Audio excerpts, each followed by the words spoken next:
My optimism is rising just a little bit. We saw Deshaun Watson on practice on Wednesday, saw him again yesterday, spoke to him in the locker room yesterday.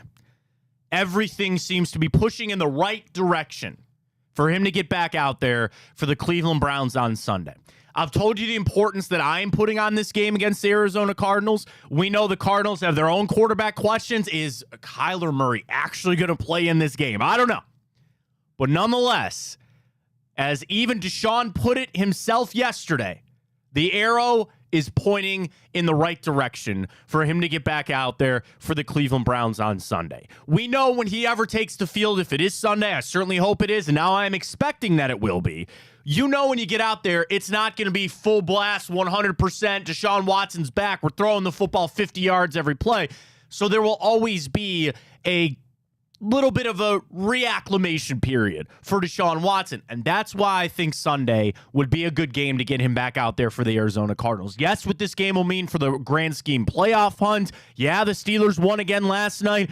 The race for the AFC North is thick. It is tight. Every game matters for the Browns here on out. And I know, as you know, the Browns need Deshaun Watson. Sunday is it for him to play. I think he's going to. I believe he's going to. Would you put him back out there after what we dealt with the shoulder, with where we're at with the shoulder? Is it time for Deshaun Watson to suit back up for the Cleveland Browns? We got that. We got Ohio State. We got a play-in tournament. I keep saying play-in tournament from the NCAA tournament. We have the in-season tournament starting for the Cleveland Cavaliers tonight. How many people out there even knew that tonight is an in-season tournament game? I did for the Cleveland Cavaliers against the Indiana Pacers. Yes, that is the case tonight as the wine and gold are in action. We got Ohio State. We got our picks. We got Sonny Gupta. We got it all for you on a Football Friday right here on Big Play. Welcome to the show, everybody. I am Matt Fontana. Hey, is Ryan Tyler. Good morning. A very happy Football Friday. We got high school playoffs tonight, even though I think we had high school playoffs last week too. Get off my lawn, guy, man. Why do you let everybody into the playoffs now? This is the perfect opportunity to plug. If anybody who's not familiar, in the huddle with Ted Ginn Jr. Ted Ginn Jr. Him, Sean Crawford, who played at Notre Dame, Willie, and then the next gen guys. They do an amazing job. Yeah.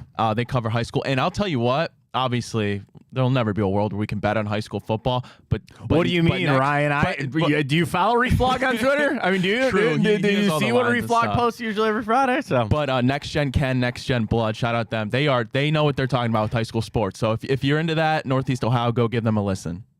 Don't know if I'll ever quite cross that line. Okay, it's bad enough that I bet on video games, but I don't know if I'll ever cross that line. But yeah, I don't really think you should let everybody in the playoffs, but that's another debate for another day.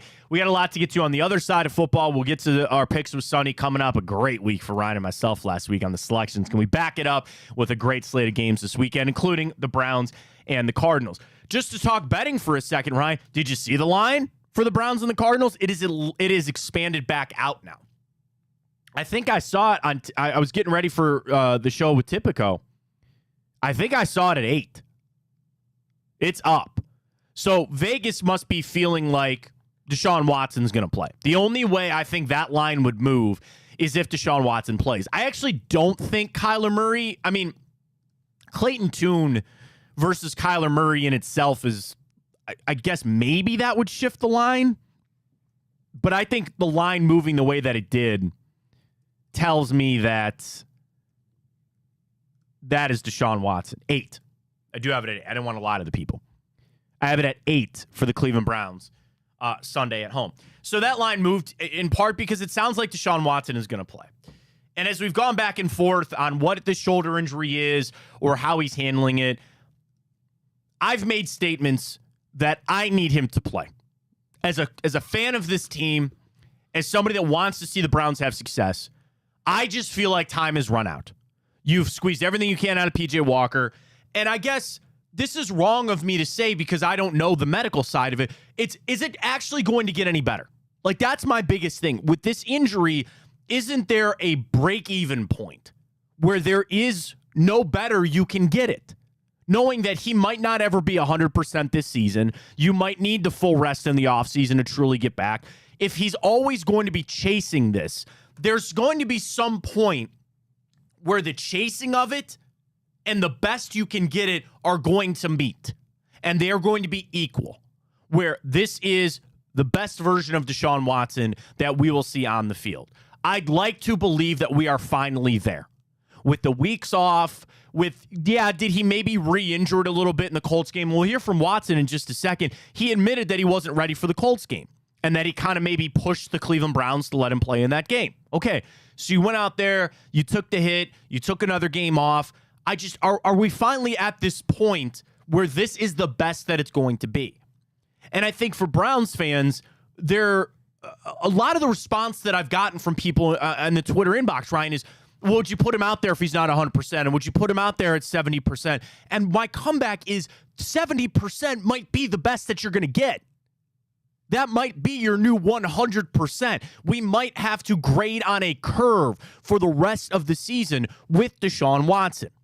The other part that people need to guard against and understand, and I'm just going to operate. Tell me I'm wrong, Ryan, that I'm going to operate that Deshaun Watson's playing this weekend. That's just how I'm going to operate. I believe so. Okay. It appears that way. That's fine. So I'm going to operate that way.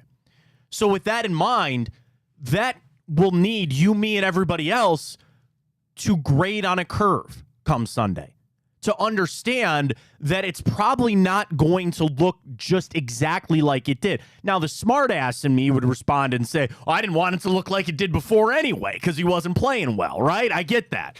But even him being out there, I accept that.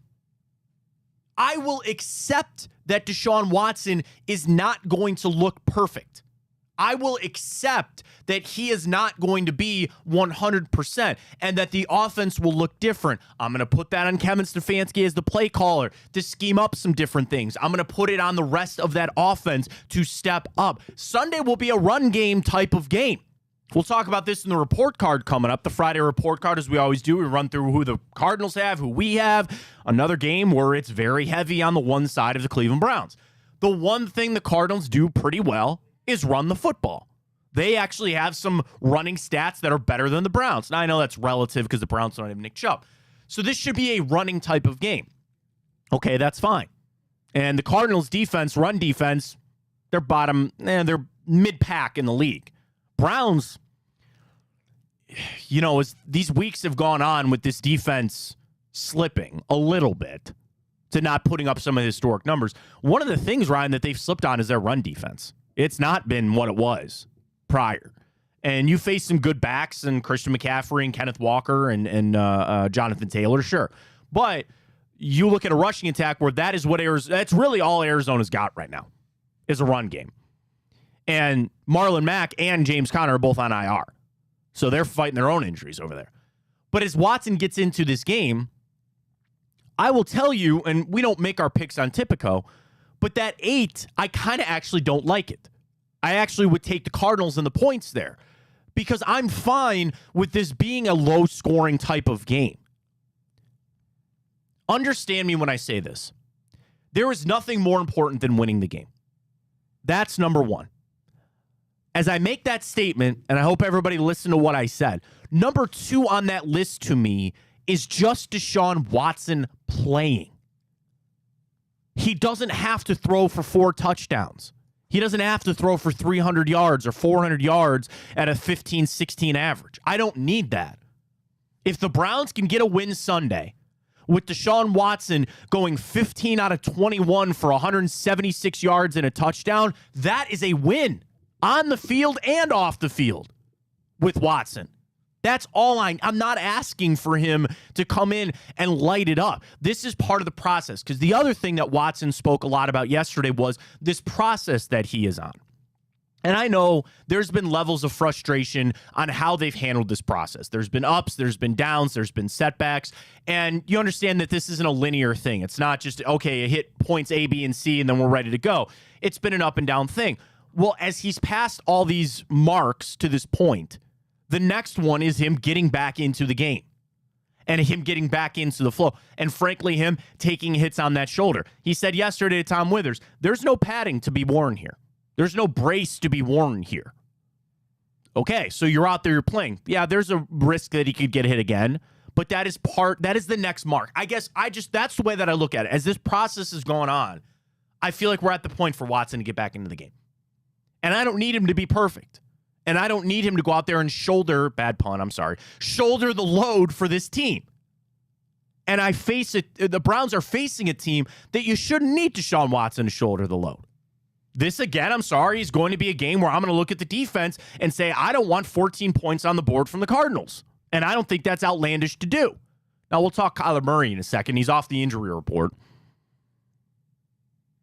There's a whole bunch going on there, I think, with Kyler Murray. But hold that. We'll get to that coming up. Ryan, let's post our question at Matt Fontana Show. Would you play Watson this weekend? Simple as that. We've asked this question a couple of weeks in a row now. Is it time? Are you ready to put Deshaun Watson in the game and play? And it's the same thing. You sit him out. You might get him a little healthier, staring down the barrel of some AFC North games. Would you play Deshaun Watson this weekend? Simple as that. We'll post that at Matt Fontana Show. Drop us a follow there. We're approaching 300. A little Twitter race going on between us and all the other shows. I don't want to fall too far behind here. It's very important. So at Matt Fontana Show, drop us a follow there. Let's hear from Watson as well.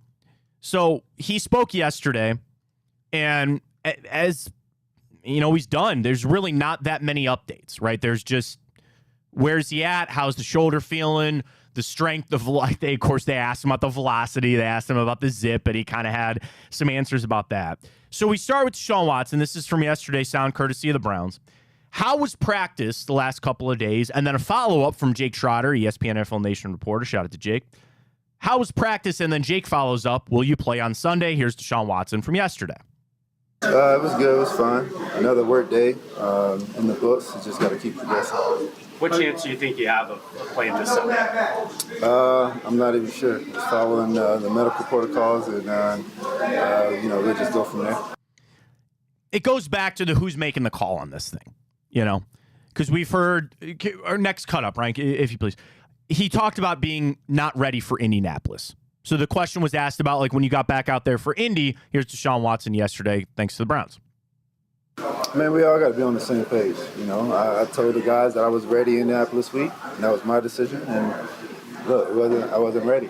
So I tried to jump the gun a little bit, and it didn't go our way. So at the end of the day, you got to listen to the experts and all the things that they did. It's my first time dealing with it, so of course I know my body. So I'm keeping track of everything that I'm doing and letting them know what's going on and what's good and what's not good. So, I think we'll all be on the same page and we'll all feel right when that time comes. I don't want to jump into the conspiracy theory type stuff. Do you got the soundbite there for the conspiracy theories? Yeah, thank you. I love it. I do. I'm a big fan of it.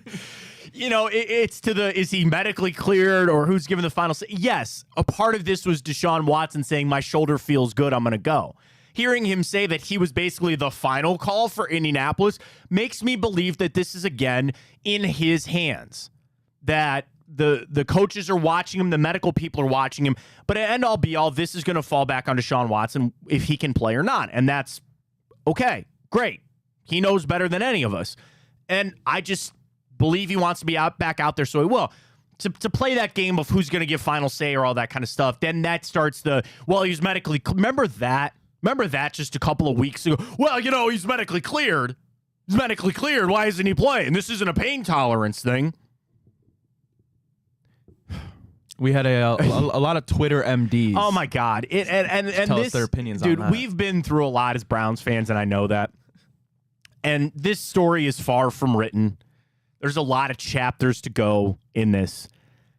This is going to be one that I feel like, if we are so lucky to keep doing this job in 15 years, 20 years, we'll look back on this and go, man, you remember we were going through that Deshaun Watson shoulder crap? You remember that? Matt, I know we talked about yesterday about next week doing the music video for the bracket. Yes, we will. One week we need to do just like Brown sagas, like different arcs that have happened throughout the last 10, 20 years. Which ones are our favorite ones? Couch Holcomb.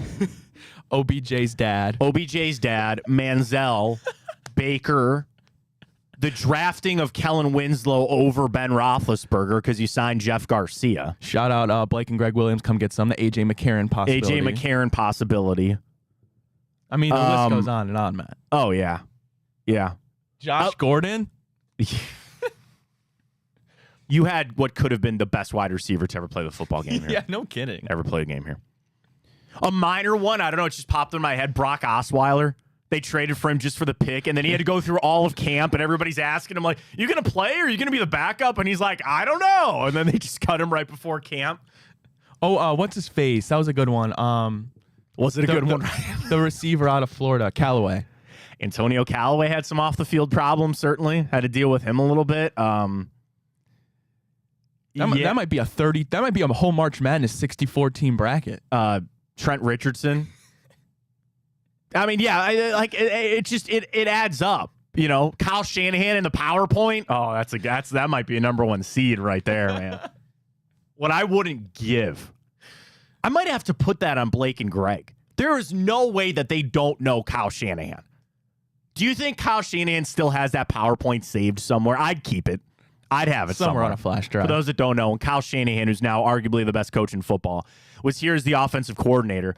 He apparently left the team after giving a PowerPoint presentation to the organization about why they were so bad.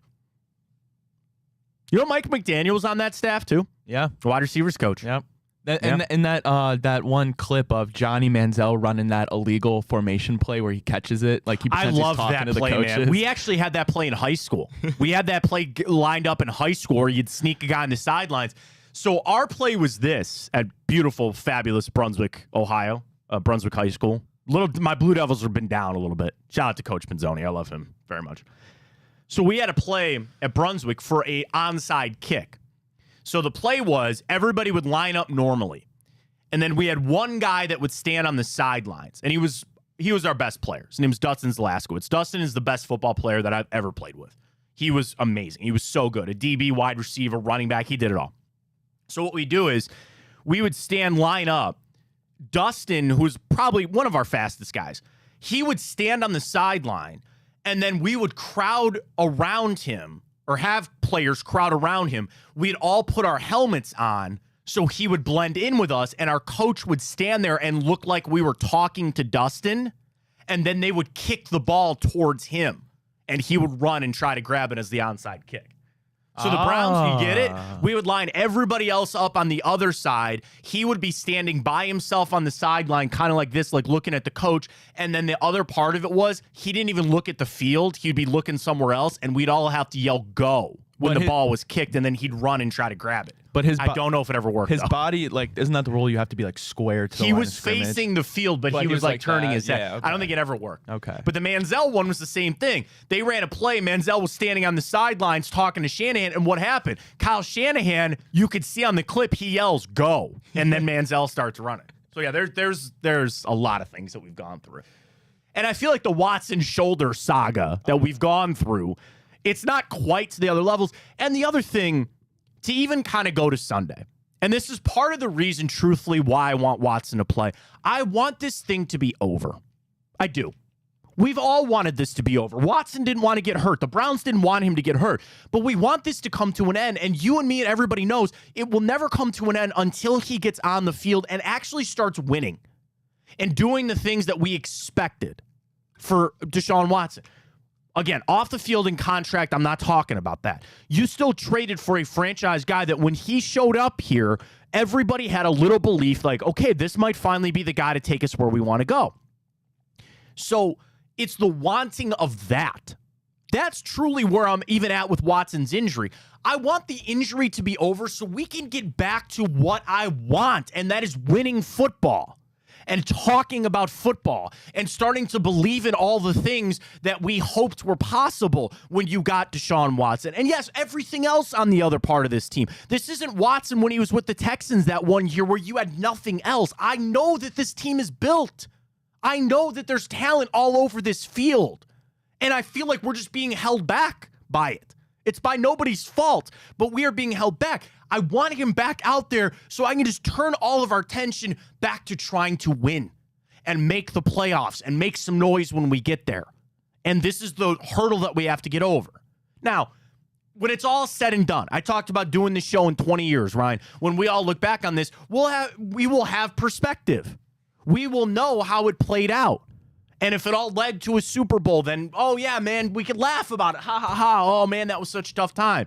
It goes bad, we're all going to look back on it and go, oh, my God, remember when it all started on, one hit unraveled everything. Time will tell. But for this point, I'm ready just to get back. I just want to get back to football. I just so badly want to get back to just football. And I know he does too. So our Twitter question is up. I'm very clear on this, Ryan. I'm ready for him to go. 70%, 20%. I don't know about 20%. 20. Honestly, like, I mean, 20, like, that's kind of my thing. Almost at any percentage, I'm ready for him to go out there. I just want to, like, just go. 50%. And he said he wouldn't put a percentage on it. He couldn't do that. But, like, and I get, because, dude, I already got in the Twitter inbox. Well, you know what? Like, if we would have just, given him another week, I think I've given him enough time. You know what I mean? And I'm not a doctor. I'm not a physical therapist, but it's enough time. So I'm ready for him to get out there. Ryan, cast your vote, please. Yeah, I'm ready for him to go out there. And I mean, we saw him practicing 2 days in a row now without that tape on it. So it looks like he can throw the ball pretty comfortably without much support. And yeah, I guess it just depends, after 2 days of practice, how he's feeling. Because if he's way too sore and we can tell he's not going to be the same come Sunday, then that's a different story. But it appears it's trending in the right direction. And we've been waiting for some good football from Deshaun for quite a while. We got a little bit of taste of that Tennessee game, but I'm ready to see it against the Cardinals again. Well, speaking of the Cardinals, Kyler Murray off the injury report, and Jonathan Gannon telling the media yesterday, actually a couple days, he's fired up and ready to go, and he could potentially play this week, but it's not decided. So I think with the fact that Murray is off the injury report, I don't know. And obviously, I'd rather play Clayton too. I'm not so high and mighty that I'm like, oh, well, I'd rather play the better quarterback, and that means more. Screw that. I don't care. I'd rather play Clayton too.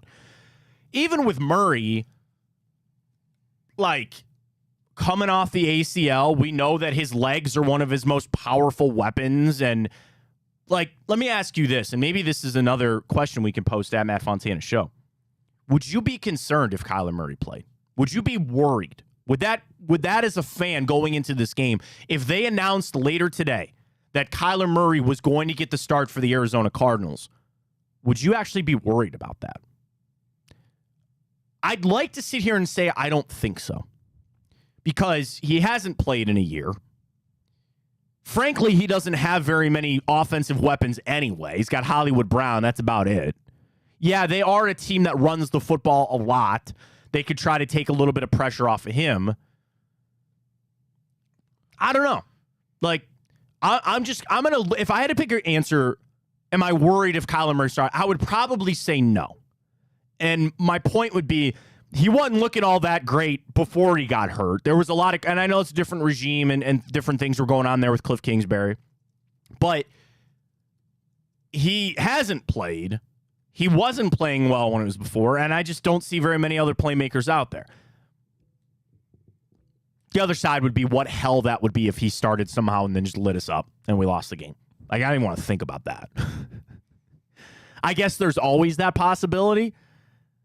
I choose, Ryan, to believe that it wouldn't be that. And your gut feeling right now today, would you play Kyler Murray? If you're Jonathan Gannon making the decision, would you play him?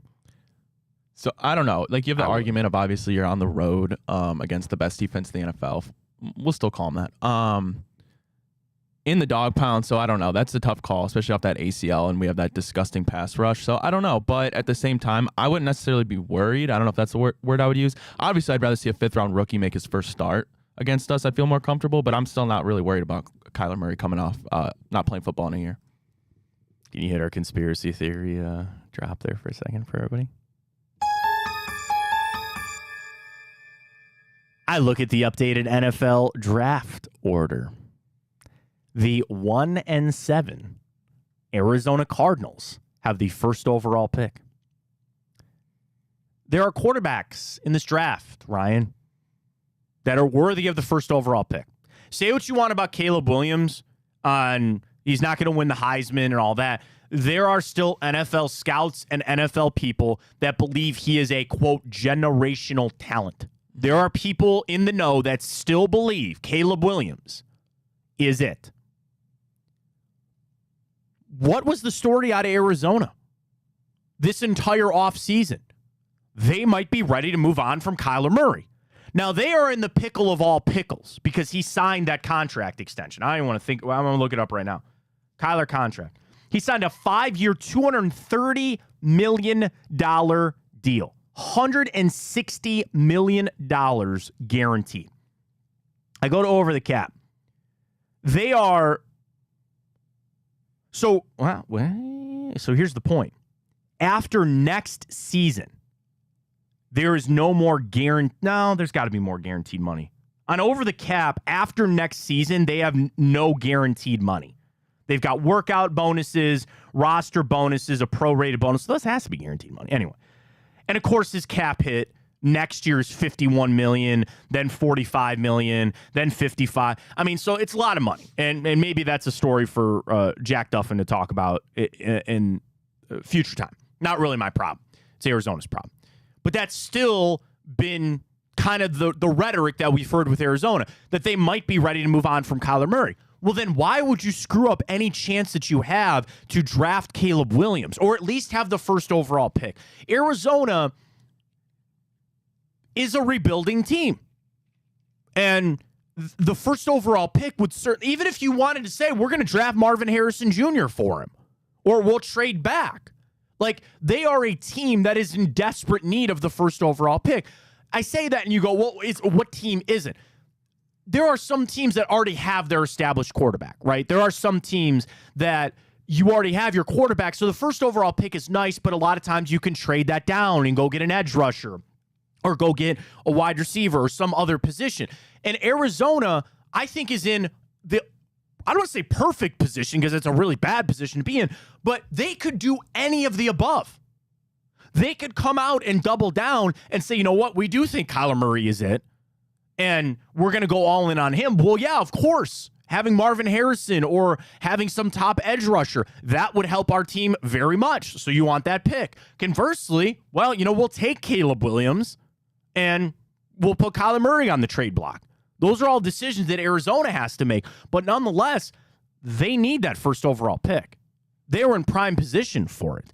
And don't for a second think that doesn't matter. Go back to what Greg and Blake talked about this week on Come Get Some. The Browns were having that debate about A.J. McCarron. Blake said that the front office knew that they didn't want to screw up their first overall pick chances. That factors in. They tell you it doesn't, and that's a lie. We all know that. Does it factor into Jonathan Gannon making his decision on who he starts or not? Not directly, but you know that's in the back of his head. And I get that, okay, well, you know, the other 52 guys on the roster, and you got to keep them, and chip, cheerio, and got to keep them motivated, and we got to go out and play, and all that kind of stuff. You know the game. You know the game that's getting played. And Jonathan Gannon knows he's got next year. Add the Rob Chijinski thing to our brain. Man, I'm looking at tankathon.com. Add Rob Chijinski to all the Browns stuff that we've had to deal with. Sorry, yes. Tankathon.com, looking at the current projected draft board. And you can make an argument almost 8 or 9 of the top 10 teams need or should need a quarterback. So it'll run through them. Okay, so number 1, obviously Arizona. Yeah, they have a question, sure. Okay. So 2 and 3 is Chicago, and I have the feeling they'll stay with Fields. So yeah, we'll call it 50-50. Giants, man, they're not going to do it. But they're not going to do it. But they Danny Dimes is back this week on that $64 million. That's not that bad. But continue on. Point well made. New England, definitely. Mac Jones, not the answer. Sorry, New England. Green Bay, Jordan Love, we'll see, but it's not looking great for them. They'll give him another year. Indianapolis, obviously not. Nope. Vegas, for sure. Yep. Denver, no. Well, what? No, unless they find a way to move on from that Russ contract. But no, you could draft a guy and then say you're going to sit a year. That's what I'd do. Washington, yes. The Rams. I like Sam Howell, but yes. The Rams, yes. Yep. Yes. Well, no, I guess not Tennessee anymore because they got, unless Will Levis is looking all right. Oh, they'll give him yeah. Tampa Bay. Yeah. I would say so. Sorry, Baker. So that's the top 14 teams, and right there, that's a lot of quarterback needy teams. I'll do you one even better. Again, that helps Arizona. Yeah. You have quarterback needy teams, right?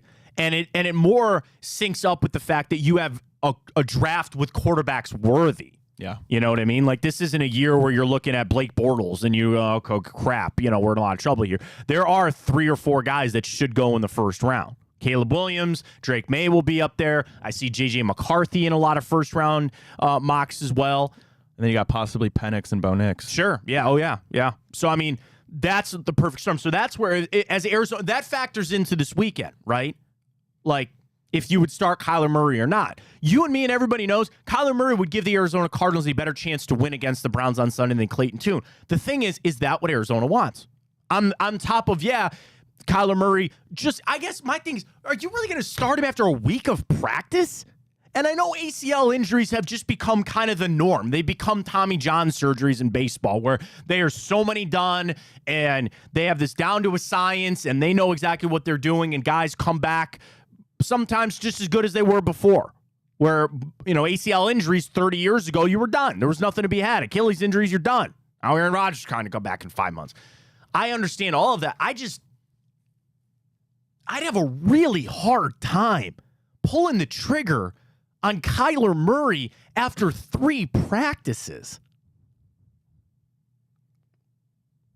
And especially when Gannon really doesn't need it. If this was year 2 of Jonathan Gannon and there was a hot seat for him, I could see that being a different conversation.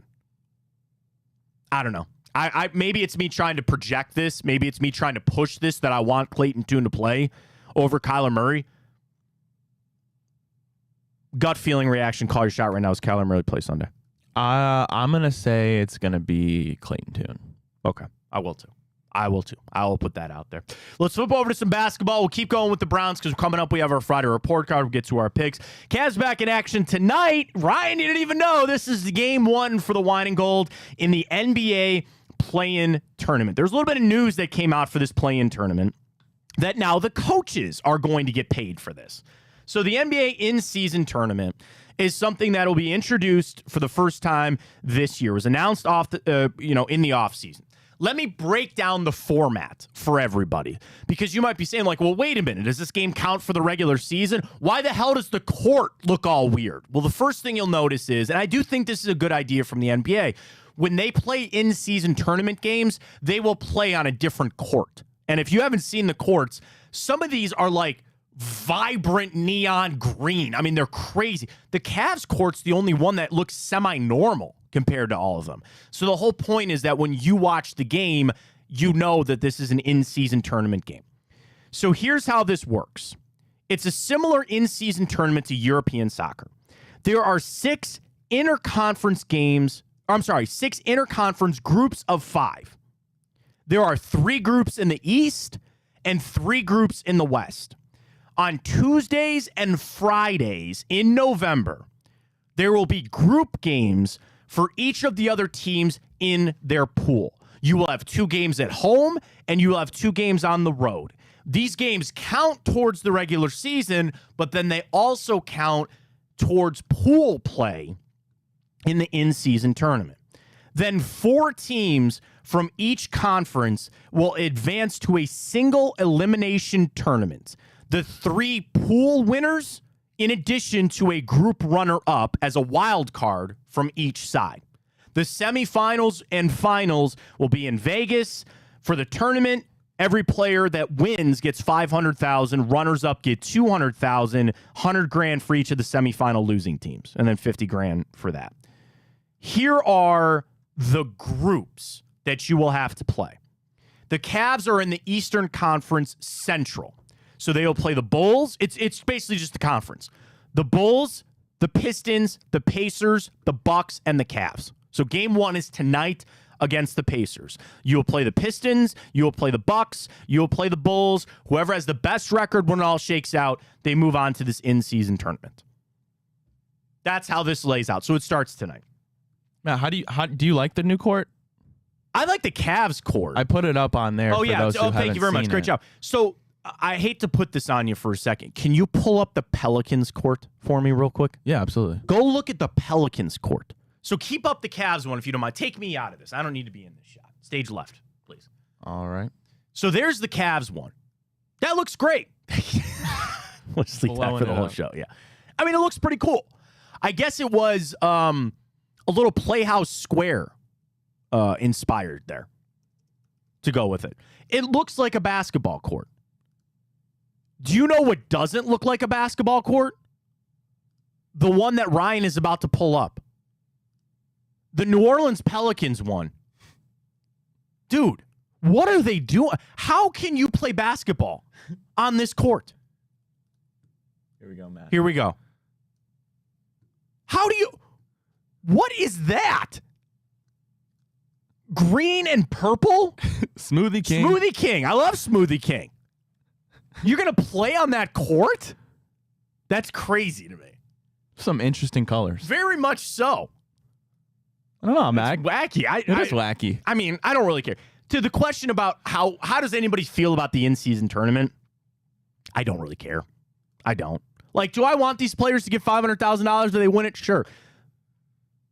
It's another way for the NBA to try to take control on this tanking. Not tanking, I'm sorry. Resting players. I truly believe that that is the motivation. Now, will they make more money off of it because they're going to broadcast the semifinals and you know, they're trying to act like this is some added thing? No. Do you want to know why they did this? To try to continue to incentivize playing your players in the regular season. I don't think the coaches matter. I don't think they care. But they're supposed to. They're supposed to act like they care when they really don't. Does it matter to you? I not really. I want to beat the Pacers tonight, frankly, because I'm going to take the Cavs on Tipico, -2.5. I will take the Cavs to win tonight. I want them to win because I'm going to place a wager on it. I don't care about the in-season tournament. Paul Hoffman says the Cavs court is not bad compared to most, but he says the jerseys suck. Yeah, can you pull the jerseys up? Sorry. The jerseys. I don't know if I've seen them. They're... So I guess it the city ones or is it a different? See, that's what I'm saying. I think they're the city ones. I don't think that they did in-season tournament jerseys. I think they just get to wear their city edition uniforms. Cavs have had some cool ones. I don't mind those. Oh, that's it. Yeah, that's it. Up. Those are them. Ryan will pull them out for a second here. They're fine. They're okay. I mean, the bigger question is, how do you feel about the wine and gold? Like, I come from an era where I loved the black and blue, the Whammer years, as we call them. There they are, Matt. Yeah, there they are. They're okay. They're all right. They're definitely, I've seen some worse ones. Well, so. I mean, the thing is, sometimes with that, doing less is more. You don't need to have all these. Remember when the year that they did it where it was all the rock stuff and they were like, hey, this letter is from the Ramones and this letter is from a Led Zeppelin album and all. I thought that was kind of cool, but sometimes less is more. Yeah. I kind of like the number. I was just gonna say the number is a little freaky to me though. The fact that it's like off kilter there a little bit. Yeah, but that's fine. I mean, less is sometimes more. When you got to go to these extremes in the NBA, they're trying to make something that truly doesn't matter. They're trying to make this in-season tournament matter when really to the fans, to you, me, to everybody, it doesn't, and especially to the players. To some of the now, granted, $500,000 is a lot of money. But to some of those guys, it's not. Yeah, Paul says it's. He thinks it's definitely for like TV rights. Oh yeah, the NBA did this for two reasons, and it was both about them: money that they could sell the advertising, and to try to put more pressure on these teams to not rest players. I guess you want to know what? Give credit to the NBA for this. They felt like there was a problem brewing with how teams were resting players, and they stepped in and they nipped that in the bud, or at least try to nip it in the bud. And whether or not it's being effective or whether or not it was the right way to do it, give them credit for that. They felt like they had a problem starting up with these players sitting out, and they acted. I don't know if it was good act, but they acted on it quick. I'm going to pick the Cavs to win tonight because it's a regular season game. I really don't care about the in-season tournament. Yeah, I'm going to pick the Cavs as well. Yeah. I believe Ty Jerome's out. Not a huge deal, but I think Darius is still a game time decision. I hope he plays tonight. I do as and well. Especially, and that, I've been missing him. My God, we better get to Tipico now. Because if he goes... God, Browns are -360. I accidentally clicked on the Browns just money line on Tipico. It's pretty big. That's pretty big. All right, let's do this. Catch a break. Let everybody else download Tipico. We'll bring the QR code up for you. When we come back, we'll dive into our Friday report card. We'll take a look at the Arizona Cardinals. We'll take a look at the Browns. We got our picks. We got Ohio State Rutgers and Sonny Gupta from Tipico. Going to join us coming up in about a half an hour. He'll get all the picks that you need for the weekend as well, and we'll get his thoughts on some big college games as well. Download that Tipico app, folks. I'm doing it right now. I'm logging in. Honestly, I'm going to run and grab the Cavs right now before that line moves. What do we got here? NBA. Cavs 2.5. Thank you very much. I'll put a little 20 spot on that. How about that? You feeling it? Let's do it. That's a big wager for Some me. dinner money. $20 right there. Cavs Pacers tonight. 2.5. Over-under set at 224.5. I go right back to typical. It's why I love just right at the top, they have boosts. How about this? For tomorrow, Ohio State to score 40 and win by 20 over Rutgers is plus 400. Another boost for tomorrow. Ohio State to score 30. Travion Henderson, 84 rushing yards. Marvin Harrison, 104 receiving yards. That is also plus 400 for tonight. The boosts are where it's at, folks. They also have really easy same-game parlays. So like tonight, I click on the Cavs Pacers. I'm right in. All I do is click right over to same-game parlays. Now, what you can do is create your own. You want to go alternate point total. You want to go alternate this, or you can just click on some of the pre-made ones and make it out for the game. I'm jumping all over this. 224.5 is kind of high, too. Cavs have not been scoring. Kind of like the under, kind of like the Cavs. Place your bets. Tipico, download the app. Use that code BIGPLAY150 when you sign up. You get your bonus bets, $50 deposited, get $150 in bonus bets, plus that future $30 dog pound bet. Get it at Tipico, BIGPLAY150. You have gambling problem, call 1-800-GAMBLER. Terms and conditions apply. Please check that all out at Tipico's website or on the app. Let's get to the Friday report card. We'll tell you where the Browns have the edge. There's quite a few against the Arizona Cardinals. We'll get to that coming up. Stay with us. Matt Fontana Show right here on Big Play.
Who's that guy in the Browns uniform? I don't know. We have not put seen him Deshaun a Watson while. in weeks, man. We have not been able to put Deshaun Watson up there for weeks. Manifesting it, Matt. Finally.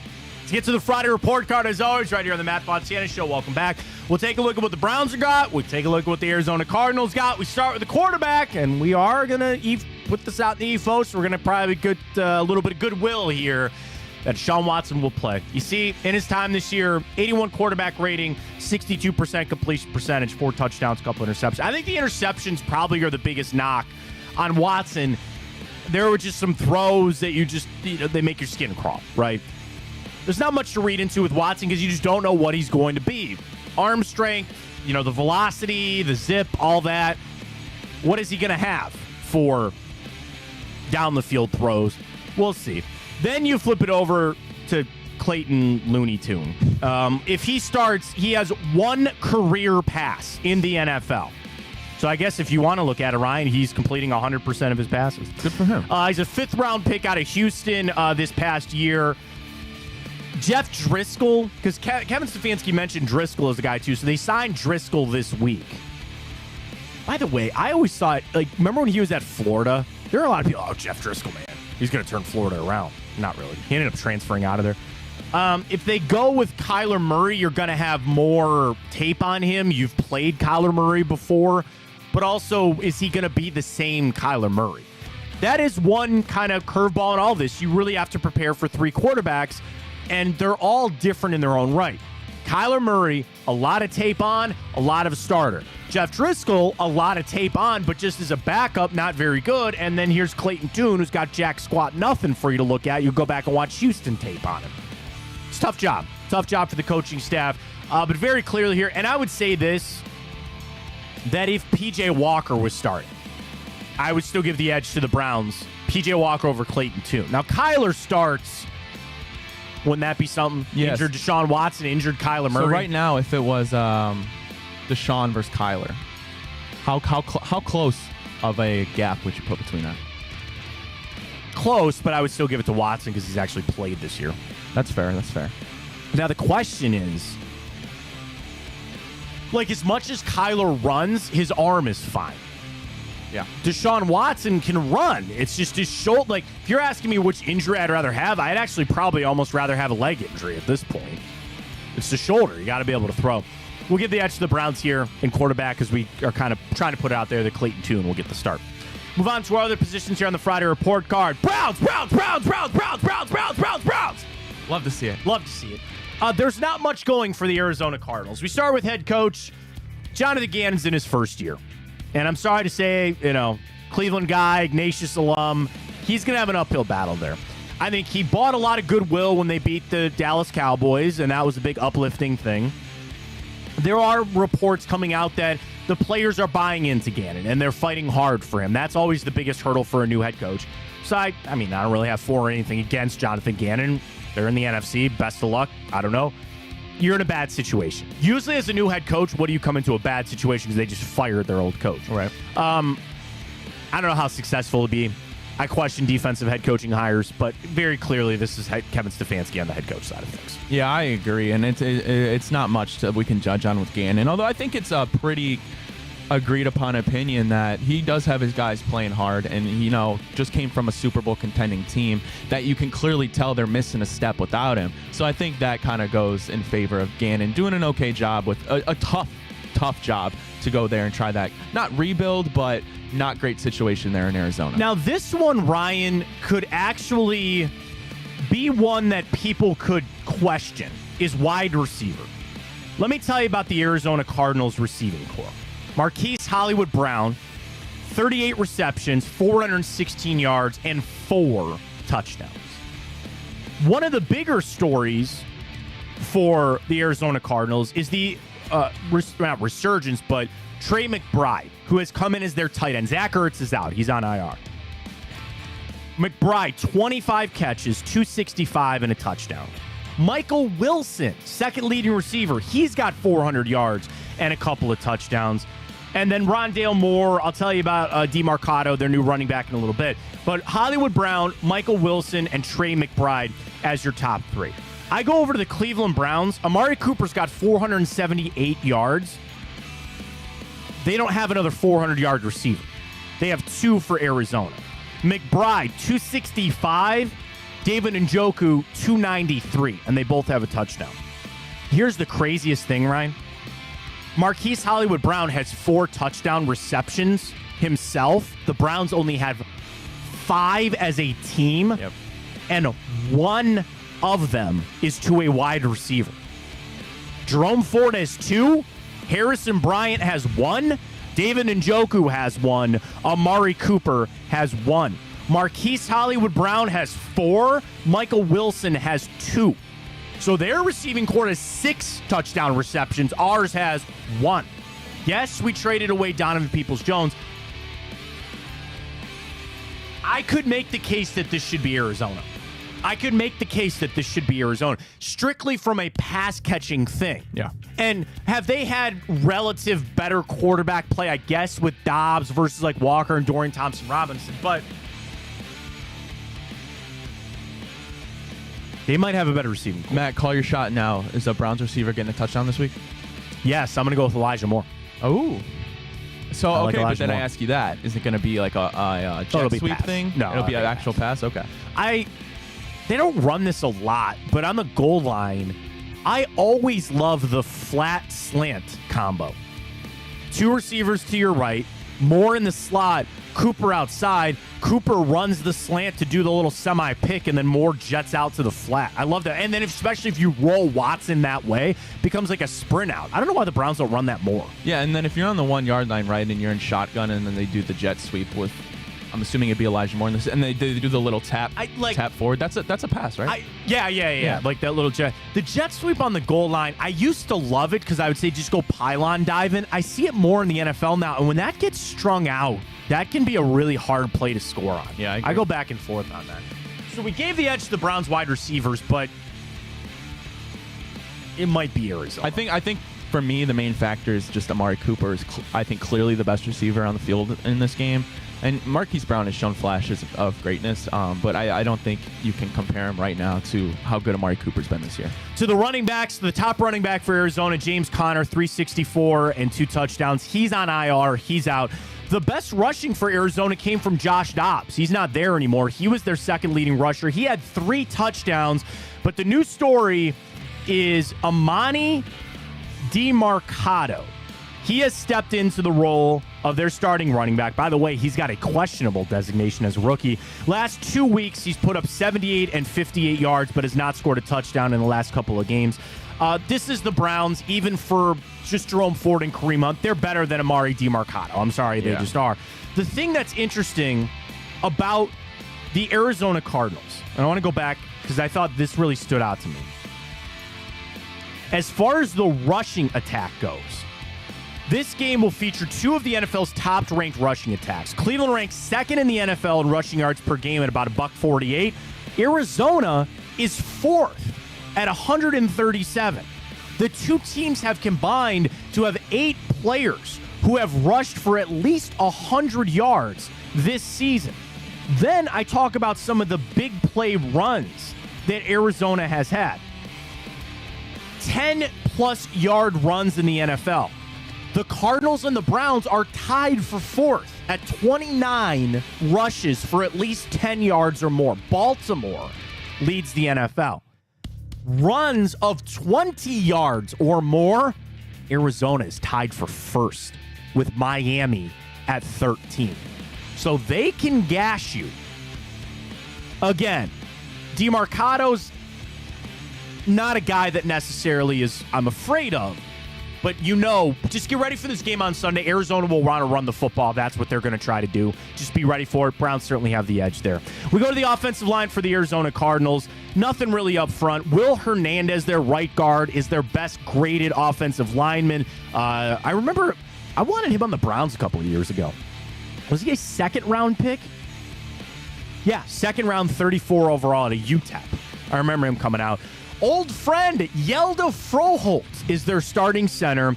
Paris Johnson, the Ohio State product, is in at right tackle. DJ Humphries is their left tackle, and they're going to have to slide in Tristan Colon, it seems to be, at that left tackle position. It's not a very good offensive line. They're trying to piece this together. And in fact, of their 5 starters on the offensive line, there's only one guy grading above a 65 on PFF, and that is Will Hernandez. So this should be a game that you view the Browns to be able to get after the quarterback, and Myles Garrett should be able to get a couple sacks. We'll keep on an eye on Zadarius Smith for this game too. I'm cautiously optimistic that he's going to play, but their 2 tackles are their 2 worst offensive linemen.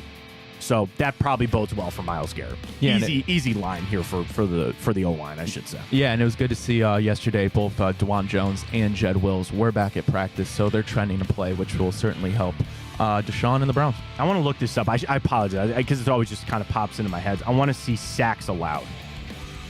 Team stats, passing. So the Giants and Commies have given up 41 sacks, and the Browns have given up 23 sacks this year. Arizona Cardinals have only given up 17 sacks. It's like top 15 in the league. So let's make it 20. I think we can get 3 on this weekend for sure. To that defense for the Arizona Cardinals, really when you look at what they do, the Browns still lead the league in total defense.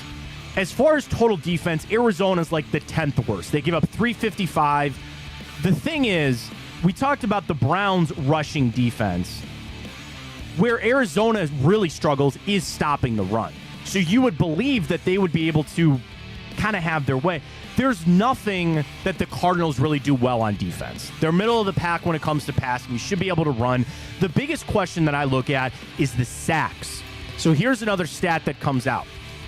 The Arizona Cardinals are one of only a couple teams in the NFL that has 8 players that have at least 1 sack. Arizona's 24 sacks ranks 8th in the NFL, and they are tied for 4th with 43 TFLs. And in fact, in Arizona Cardinals history, which I think even goes back to, where were they before? I don't remember. Anyway, they are on pace. This is their second best start through 8 games in franchise history with 24 sacks. Wow. So they're on pace for 51, which would be the most in franchise history. Now, the thing is, they don't do it like the Browns do it. When you look at the Arizona Cardinals and their sack totals, it's like 3.5, 4.5. And I mentioned it again. They have 8 different guys that at least have 1 sack. Zaven Collins, I guess I would look at and say is their best pass rusher. The most sacks they have is a guy, their linebacker, Dennis Gardick. He's got 4. So it's more quantity over quality. They have a lot of guys that can try to get after it. It'll be on the Browns' offensive line to try to limit it. Browns' defense, the biggest question for me will be Greg Newsome. If he can't play, you're going to have to turn over to Cam Mitchell. Yep, that'll be a good test for him. Special teams-wise, Browns are up there. Borquez is having a great year. Charlie Hewlett's the man, and Dustin Hopkins doesn't miss. So there you go with the Browns and the defense. All right, Ryan, 'tis the time for our picks with Tipico. We line up, and we are coming off a hot week. Do you have the numbers up there? Yeah, you want to do a little quick transition? Let's do it.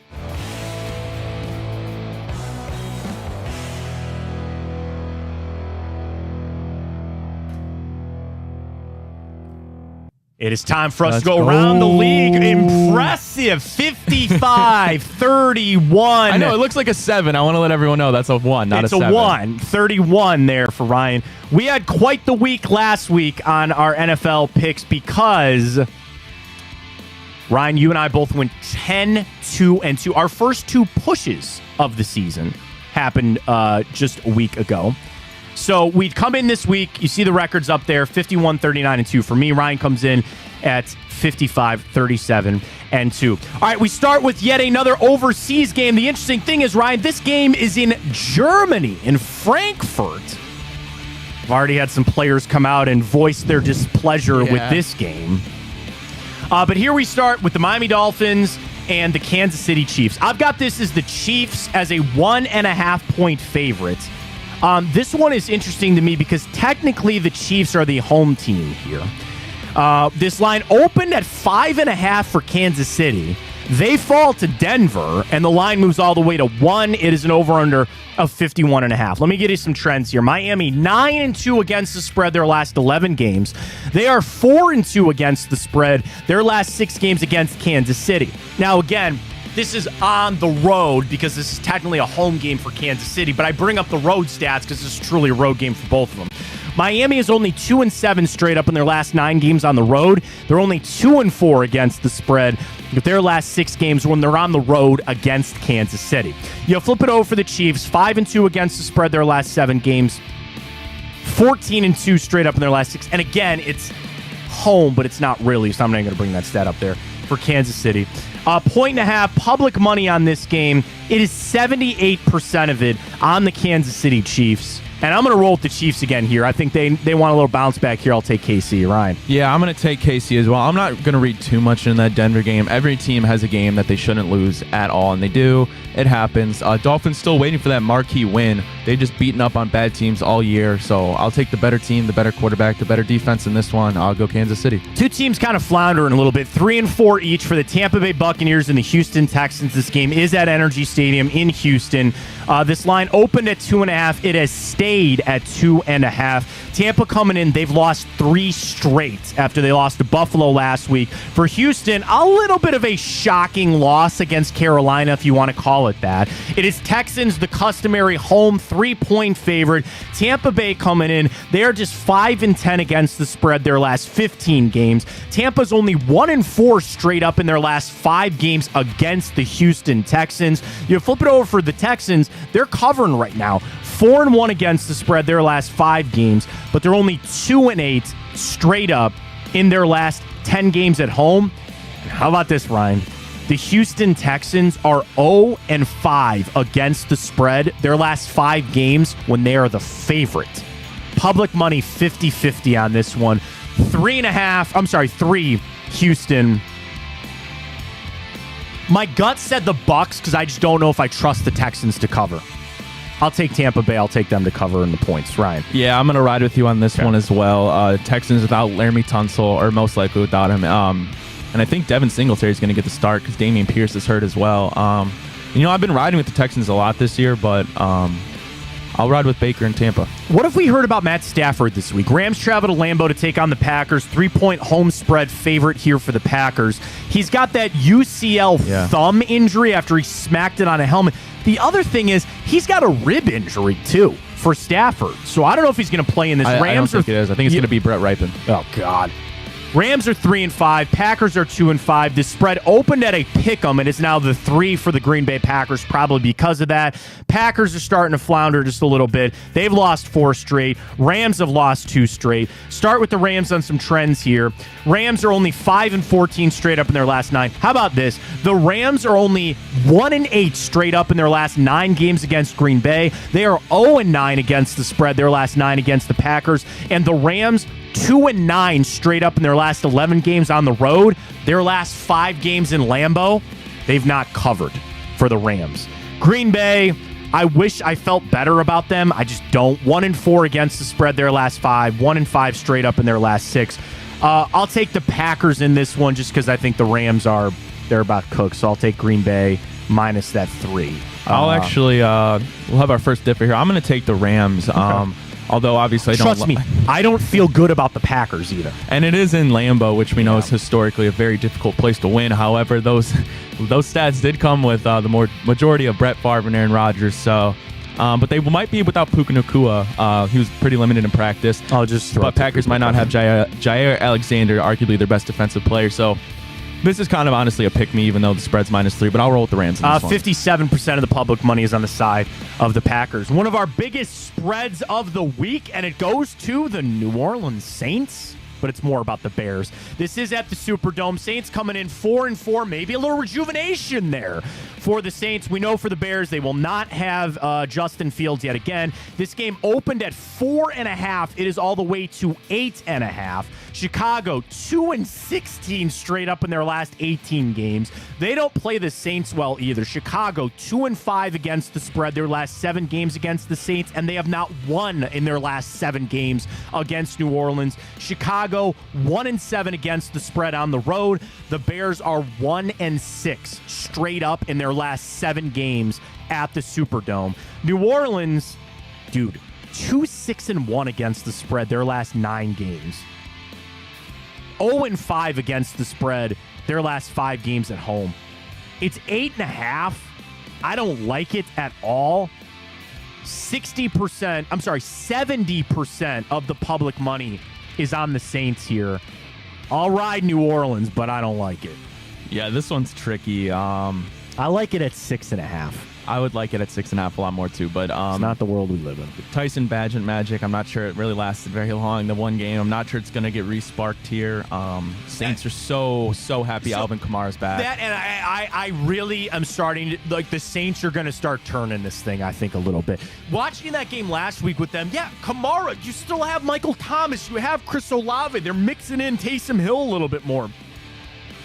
I'm just trying to give the Saints some goodwill here because I want them to cover that 8, but that's a big number. Man. Yeah, I'm gonna go with the Saints, maybe against my better judgment, but I'd like to see Chris Olave get in the end zone more than once this year. Well, the Vikings season has certainly taken a turn here because they will be without Kirk Cousins. They have Josh Dobbs, but he's not starting in this game. They take on the lowly Atlanta Falcons, 2 teams at 4-4, but this just has the writing of just being the dog game of the week. It is a 4-point spread on the side of the Falcons. It opened as a pick'em game. Of course, with no Kirk Cousins, Minnesota coming in, they had won 4 out of their last 5. I don't think that trend will continue. The Falcons are just on this win-loss thing. Beat Houston, then they lose to Washington, then they beat Tampa, then they lose to Tennessee. So this seems like it'll be a turn and a win here for the Atlanta Falcons. For Minnesota, all the trends are good, but I can't do them, Ryan, because they don't have Kirk Cousins. The historical thing is Minnesota plays Atlanta really well. Minnesota is 4-1 straight up and against the spread in their last 5 games against the Atlanta Falcons. The Falcons are only 1-6 against the spread their last 7 games, 2-4 straight up in their last 6. But the Falcons are 5-1 straight up in their last 6 games at home. I'll let you go first here. Falcons minus 4.5. You want the public money on this one? Yeah, let's hear it. 50-50. Figures. 50. I'm gonna roll with the Falcons. I think with Taylor Heineke coming in, maybe a reignition of the That's offense. a good point too. I forgot about that. Home team on this one. This might be one of the tougher ones of the week. I'm gonna roll with the Falcons. Against my better judgment, I'll take Minnesota. All right. I just can't take all the favorites, so I'm going to take Minnesota on this one. Seahawks on the road traveling to take on the Baltimore Ravens. The Ravens, a big 6-point home favorite here against the Seattle Seahawks. Coming into this one, of course, Seattle 5-2, just coming off that win off the Browns. Ravens seem to hit their stride. They are 6-2. M&T Bank Stadium opened at 4.5. It is all the way to 6. Of course, Seattle, they've won 5 out of their last 6, but they beat Cleveland, Arizona, the Giants, Carolina, and Detroit. Don't know how good they are. And then for Baltimore, 3 straight wins, but over 3 straight bad teams. Arizona, Detroit, and Tennessee. Seattle coming in 4-1-1 against the spread their last 6 games, but they're only 2-5 against the spread their last 6 games on the road. Baltimore 7-3 against the spread their last 10 games, but they're only 2-6 against the spread their last 8 games on Sunday at home. This is a 60-40 public money on the side of the Baltimore Ravens. This is one of the games I got a sneaky feeling about, Ryan. And I'm going to go Seattle to cover. Okay. Baltimore will win. I think this is one of those letdown games coming for Baltimore. Seattle to cover. Yeah, 6 is to win by a touchdown. That's insane. The Seahawks are 5-2. Yeah. 5-2. I don't like that at all. Well, Yeah. I like it because I'm taking Seattle. I'm going to go with actually the Ravens on this That's one. Seattle did not look great whatsoever against the Browns. The Browns obviously, probably you could say, should have won that game. They travel across country to take on another AFC North opponent. Ravens are hot. Lamar's playing really good. I'm going to take Baltimore in this one to win by a touchdown. We go up to Gillette Stadium, the 2-6 lowly Patriots welcoming in the 3-5 Washington Commanders. This is a 3-point home favorite for the Patriots. Opened at 2.5. It is to 3 now. Washington has lost 5 out of their last 6. They put up fights, though. They put up a fight and a loss to the Giants, and they put up a fight against Philly. New England losing to Miami. They got that shocking win over Buffalo. Washington 1-4 straight up in their last 5 games in New England. But how about this? Washington is 7-3 against the spread their last 10 games on the road, and they are 4-2 straight up their last 6 games when they play at New England. For the Patriots, nothing's going well. 1-6 against the spread their last 7 games at home. 2-10 against the spread their last 12 games. Public money on this one. Again, 60-40 on the side of the Patriots. Want me to go first? Yeah, you're probably going to bring up how Washington traded away everybody. I wasn't even really thinking that. Go. I'm gonna make my pick too. Go ahead. I'm still gonna take the Commanders, even though they kind of cleared house a little bit. Sam Howell and Mac Jones both have a severe turnover problem. However, Sam Howell, 13 touchdowns. That's not bad. 2 not great teams. I think Washington has a little bit better offense. You could say New England has the home field going for them. But Washington's played Philadelphia 2 times now really well. They seem to hang around in games. I'm taking the Patriots. I think Bill Belichick will have some cooked up there for Sam Howell. Then that's fair. It's a tough game. I mean, honestly, this one and the Vikings-Falcons are probably the 2 toughest games for me this week. Yeah. All right. I guess we'll split this one. I'll go the Commanders. Colts on the road down to take on Carolina. Of course, the Panthers coming off their first win. They're 1-6. Colts are 3-5 with Gardner Minshew now at the helm. This opened as a 2.5-point game for the road Indianapolis Colts, home dog for Carolina. It's only down to 2, so it's about the same. Of course, Indy coming in, lost 3 straight. New Orleans, Cleveland, and Jacksonville. For Carolina, they got their first win over Houston. Maybe starting to look spicy just a little bit. For Indianapolis, they're only 2-5 straight up in their last 7 games against Carolina. For the Panthers, they're only 1-4 against the spread their last 5, 1-6 as we know on the season. As far as public money goes for this one, I've got it 50, again, all like 60-40. This is 60-40 on the side of the Carolina Panthers to cover as a dog. I'll buck that. I'm going to take Indy minus the 2.5 on the road. Yeah, I'm going to do the same. If I was had to bet, I would probably bet Carolina to finish with the worst record this year. They're without DJ Chark's questionable, Laviska is questionable. Bryce Young is coming off his first win of his career. But I think the Colts overall are a better team, and I think they'll travel, so I'll take Colts with you, Matt. Late slate gets pretty good here, and we start 4:25 at Lincoln Financial Field. The 7-1 Philadelphia Eagles welcoming in the 5-2 Dallas Cowboys. This open is a home 2.5-point favorite for the Eagles. It's just a 3, so it's held pretty standard all week.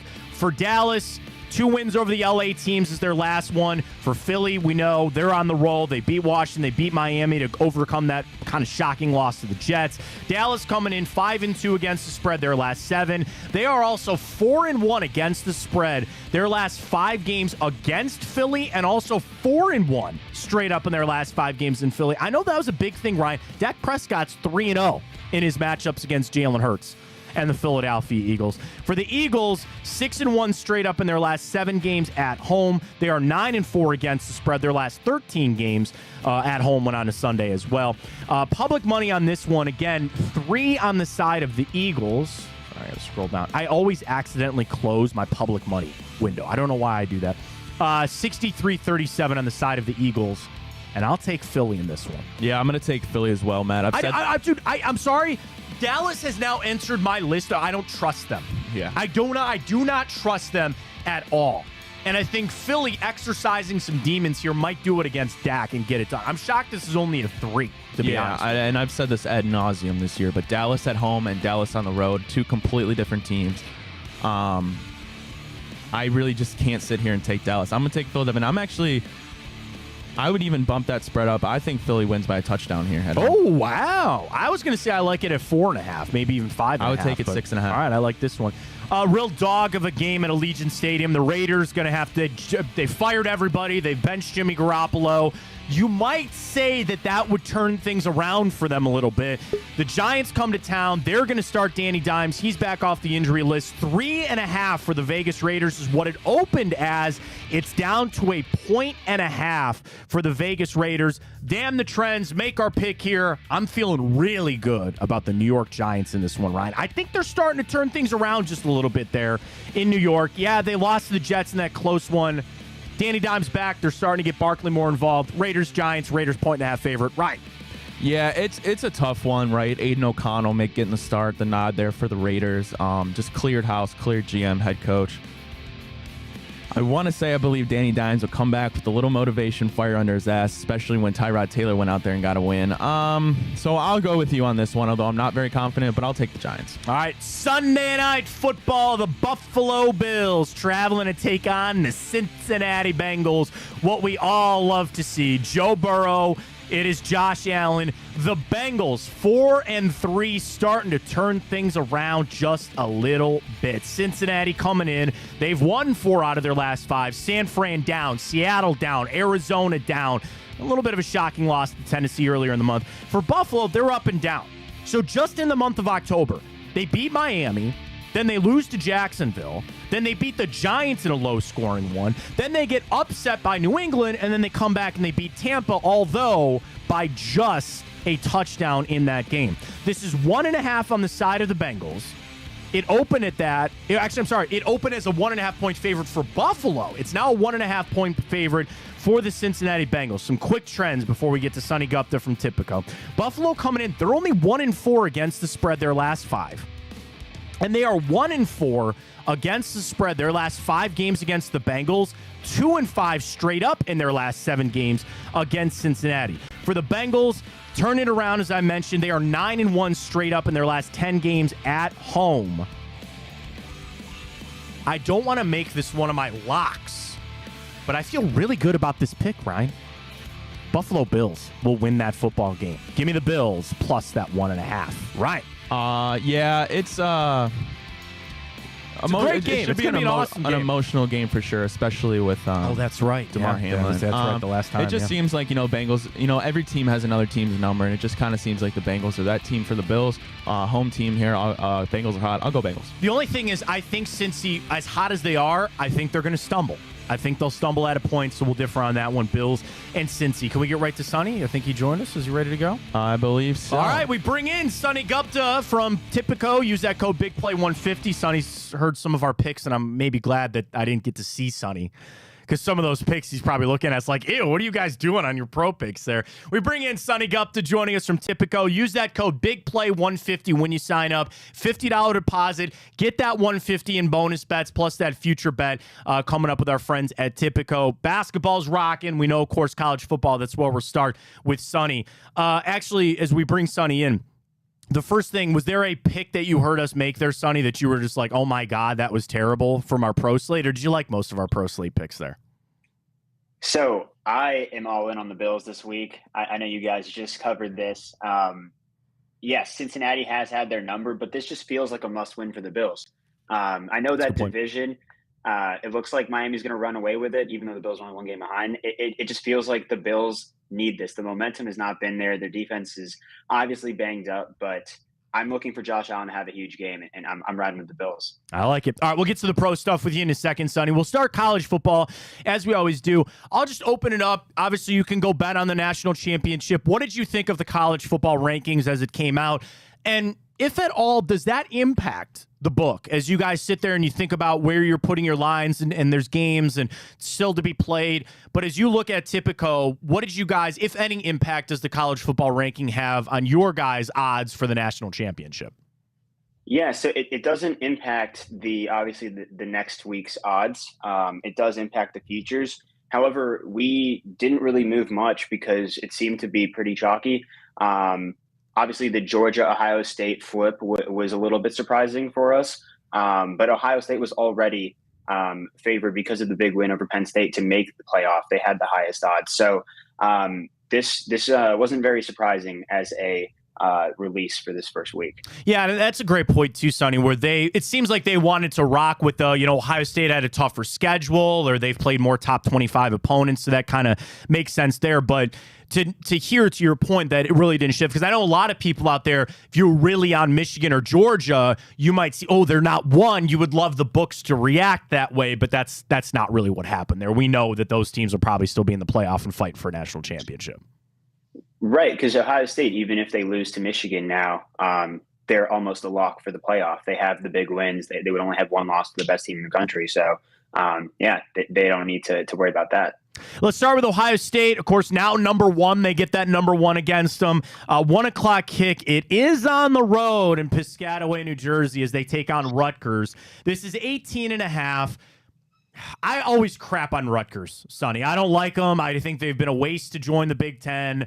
But Shiano's kind of got him turned around. They're involved in this Michigan stuff as much as anybody, because it sounds like Shiano's kind of one of the leading people in this and kind of freaking out. So I start by saying that 18.5, and I see it at 19 some places too. That's a big number, but usually Ohio State Rutgers is a big number, and Ohio State comes in 6-2-1 against the spread their last 9 games against Rutgers. What do you like about Rutgers or Ohio State in that game? I would think I'm going to lean Ohio State as a little boost after becoming number one, but dude, Sonny, I can't trust this offense to put up enough points to cover.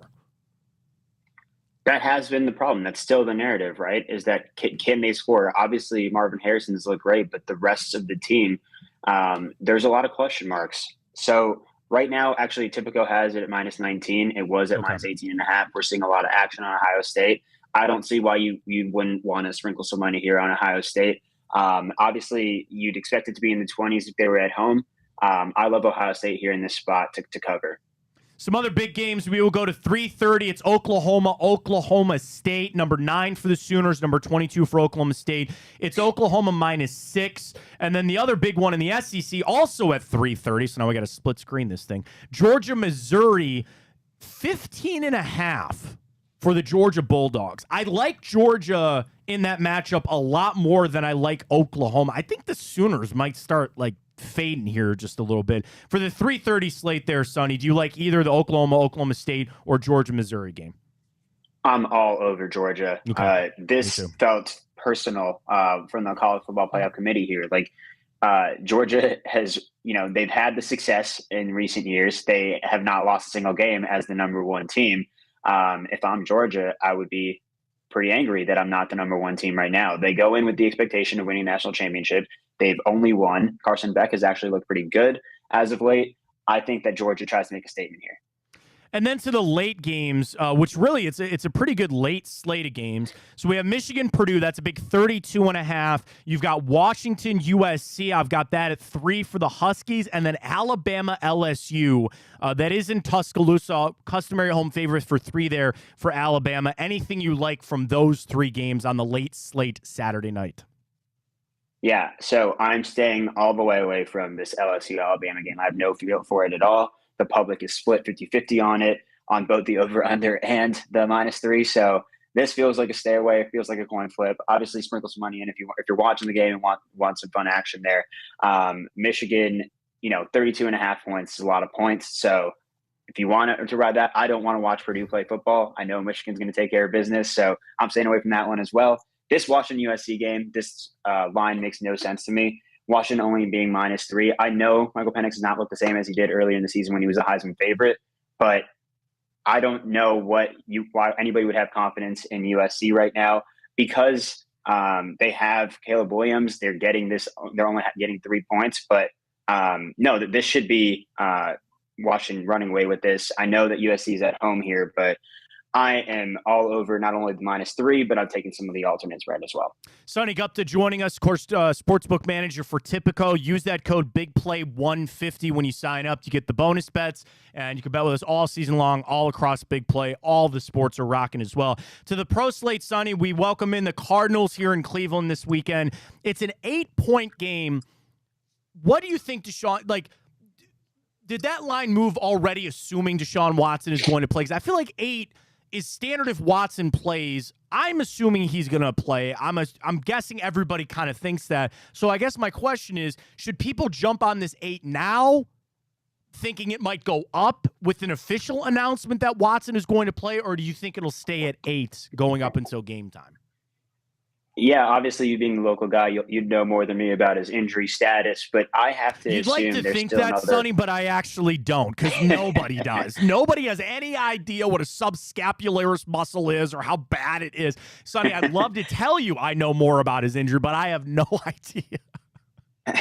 It feels like there's kind of a point and a half that, to be had here if they make an official announcement ahead of the game Sunday. So if you really do think that he's going to play, I would jump all over this now, because -8 at home does not seem like enough against the Cardinals team that is destined to be one of the worst 3 teams probably in the league.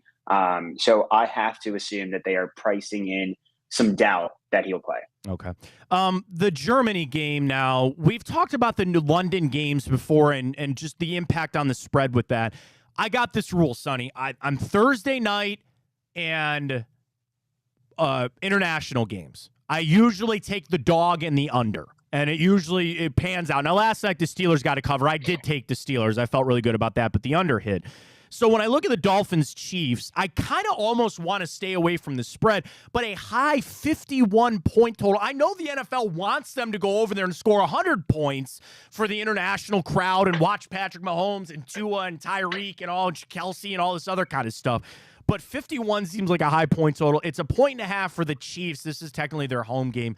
Both Ryan and I took Kansas City. Any read that you have on this international game, or just the fact that it's the Dolphins and the Chiefs, should be one hell of a game.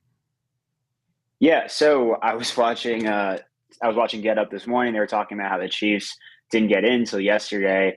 Patrick Mahomes is sick right now. There's all these reasons why you should bet against the Chiefs. Tyreek Hill revenge game, right?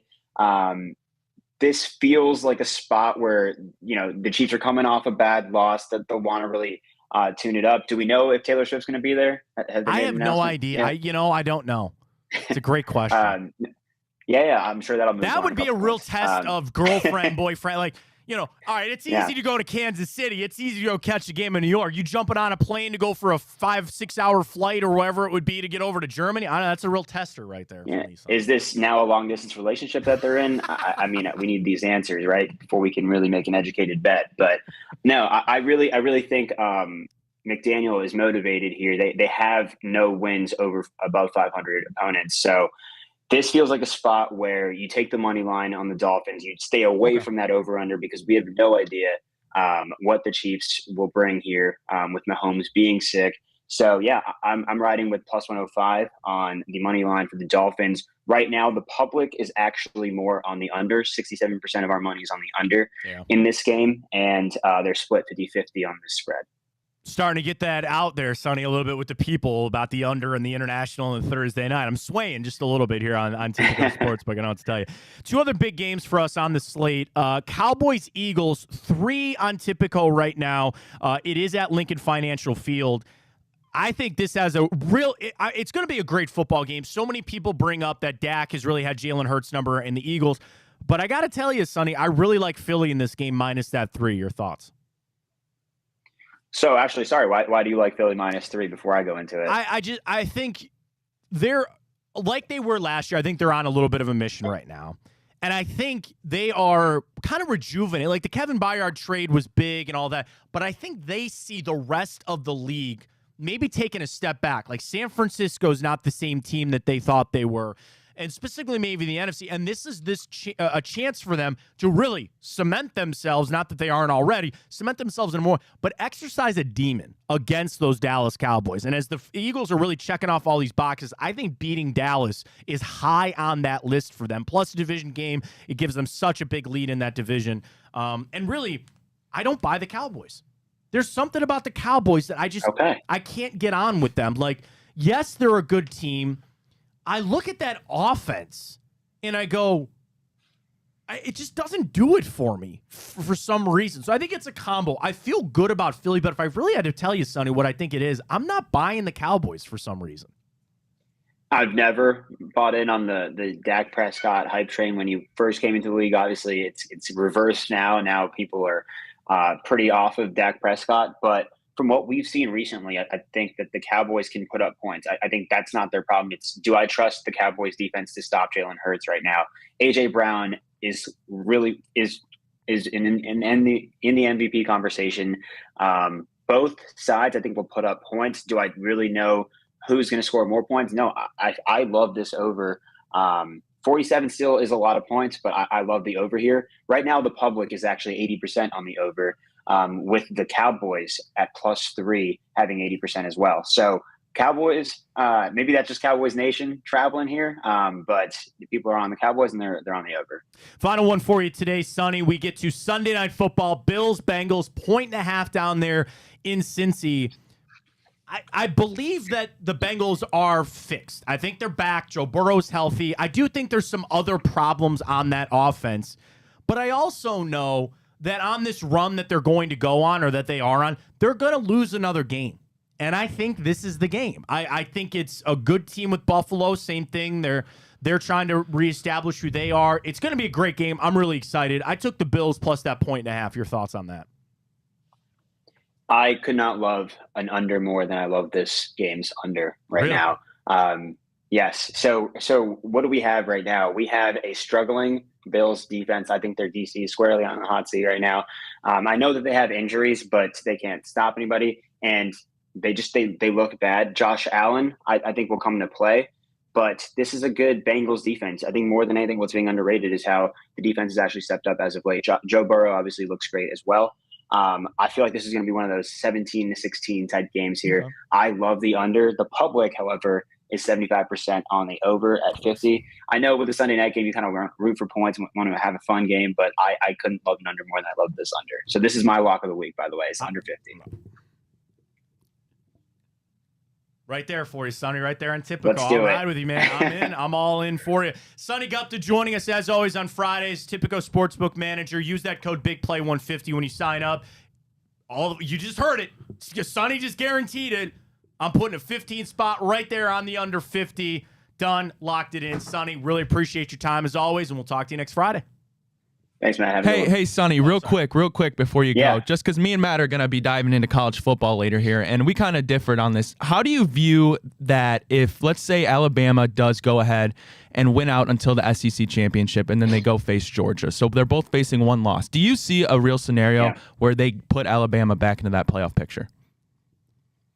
So you're saying if Alabama loses the championship game? If they beat Georgia in the If they championship beat game. Georgia. So then they'd only have one loss. The SEC champion is going to go to the college football playoffs. See, that's how I agree. That's how So in that scenario, do they also keep Georgia? In the scenario where Georgia's only loss is to Alabama In that then championship game. they have to. Yeah. Yes, absolutely. They keep both. They've already had Michigan and Ohio. They've already had representation for of two teams in the same conference. The SEC is the best conference, and so they have to take the champion. And then Georgia has already proven they belong there. They did it with Bama back when they were a 4 seed. 4 years ago? They kept the one loss Bama team, and that team ended up winning the championship. So they have precedent. They will do it again. Great stuff, Sonny. Really appreciate it. Enjoy the games this weekend. Lock on that 50 under, man. I appreciate it.